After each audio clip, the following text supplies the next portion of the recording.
안녕하세요, 여러분. 여러분의 귀를 편안하게 해줄 뉴스 이야기, 일상 속 캐나다에 오신 것을 환영합니다. 저는 진행을 맡은 김지훈이고요. 네, 안녕하세요. 옆에서 함께 이야기를 나눌 박선우입니다. 선우 씨, 오늘 저희가 나눠볼 이야기는 메트로 밴쿠버 대중교통 이용하시는 분들이라면 맞아 하실 만한 그런 주제인데요. 맞아요. 아마 체감하신 분들도 많을 것 같아요. 바로 트랜스링크의 부정승차 단속 강화와 관련된 이야기입니다. 네, 맞습니다. 최근 트랜스링크가 이 부정승차 단속을 아주 강하게 했다는 소식이 들려왔는데 그 결과가 꽤 놀랍더라고요. 6개월 만에 무려 320만 달러의 추가 수입을 올렸다고 해요. 와, 320만 달러요. 반년 만에요. 정말 엄청난 액수네요. 듣고 나서 저도 좀 놀랐어요. 그쵸. 저도 좀 놀랐는데 이 돈이 어디서 나왔나 했더니 기사 내용을 보니까 성인 월정액권 구매가 매달 5만 건이 급증했다고 하고요. 반대로 좀 더 저렴한 시니어 청소년 할인권 구매는 5만 건 줄어들었다고 해요. 이 데이터가 시사하는 바가 뭘까요? 단순히 얌체 승차를 하던 분들이 이제 성인 요금을 제대로 내기 시작했다. 이렇게 볼 수 있을까요? 네, 뭐 그렇게 해석할 여지도 분명히 있죠. 어쨌든 이 단속이 효과를 받고 트랜스링크 입장에서는 재정 건전성을 확보하는 데 기여했다고 볼 수 있으니까요. 연간으로 따지면 당초 목표였던 500만 달러를 훌쩍 넘어서 약 600만 달러의 추가 수입이 예상된다고 하니 대단하죠. 그러게요. 이게 또 단순히 단속을 위한 단속이 아니라 트랜스링크가 마련한 9천만 원 달러 규모의 비용 절감 대책의 일환이라고 하더라고요. 특히 그 모든 문으로 탑승이 가능해서 무임승차에 취약했던 대형 버스들 있잖아요.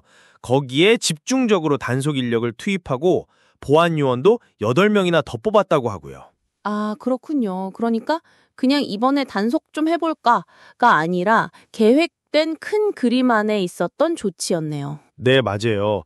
재정난 해소를 위한 하나의 전략이었던 거죠. 그런데 문제는 여기서 끝이 아니라는 겁니다. 이 단속 강화에 대해서 시민사회 단체 쪽에서는 좀 다른 목소리를 내고 있더라고요. 아, 그렇죠. 어떤 비판들이 나오고 있나요? 핵심은 이거예요. 이게 근본적인 해결책이 아니다라는 거죠. 생계가 어려워서 요금을 낼 여유가 없는 분들에게는 무임승차라는 게 말 그대로 선택이 아니라 유일한 수단일 수도 있다는 지적을 하고 있어요. 듣고 보니 이해가 가는 부분이 있네요. 단순히 요금 안 내고 타는 사람으로 치부할 문제가 아닐 수도 있다는 거군요. 네, 맞아요. 실제로 이 기사에서도 언급하고 있는데 캘거리나 토론토 같은 캐나다 주요 도시들 물론이고 미국 대도시들에는 저소득층을 위한 요금 할인 제도가 있거든요. 근데 메트로 밴쿠버에는 아직 그런 공식적인 제도가 없다는 거예요. 정말요? 저는 있는 줄 알았는데?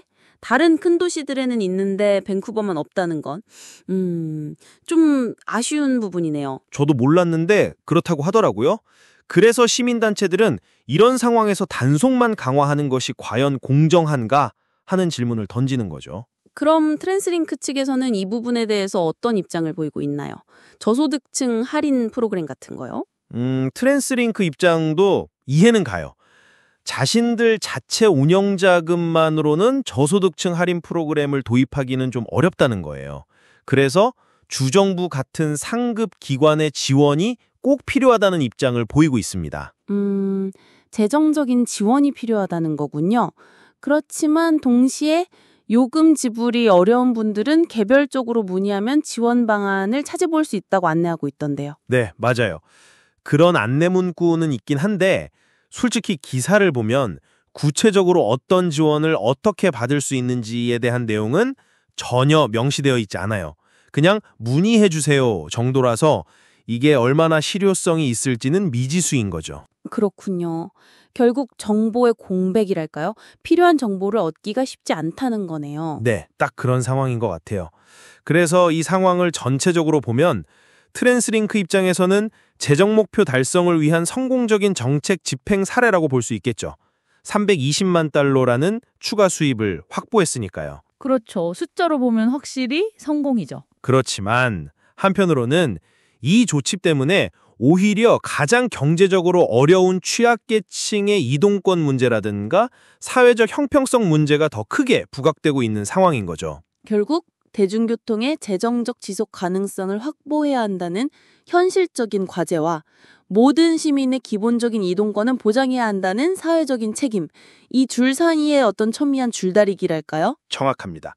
딱 그 균형점을 어떻게 찾아 나갈 것인가가 핵심 과제라고 할 수 있을 것 같아요. 어렵네요, 정말. 그럼 마지막으로 저희가 이 상황에서 한 번 더 생각해 볼 질문을 던져보면서 마무리해야 할 것 같은데요. 네. 당장의 그 320만 달러라는 숫자 너머를 좀 볼 필요가 있을 것 같아요. 우리 도시는 어떻게 이 재정 확보의 필요성, 그리고 모든 주민들, 특히 가장 취약한 분들의 이동권 보장이라는 가치 사이에서 균형을 잡아야 할까요? 특히 다른 도시들과는 달리 공식적인 저소득층 지원책이 없는 메트로 밴쿠버의 상황에서 말이죠. 우리가 아직 생각하지 못한 다른 좀 창의적인 해법이나 대안적인 모델 같은 건 없을까요? 네, 바로 이 질문을 오늘 여러분께 한번 남겨두고 싶습니다. 여러분의 생각은 어떠신가요? 댓글로 자유롭게 의견을 남겨주시면 좋겠습니다. 오늘 일상 속 해나다는 여기까지입니다. 저희 이야기가 좋으셨다면 구독과 좋아요 잊지 마시고요. 네, 다음 시간에도 여러분의 삶과 밀접한 이야기로 돌아오겠습니다. 지금까지 박선우, 김지훈이었습니다. 감사합니다. 감사합니다.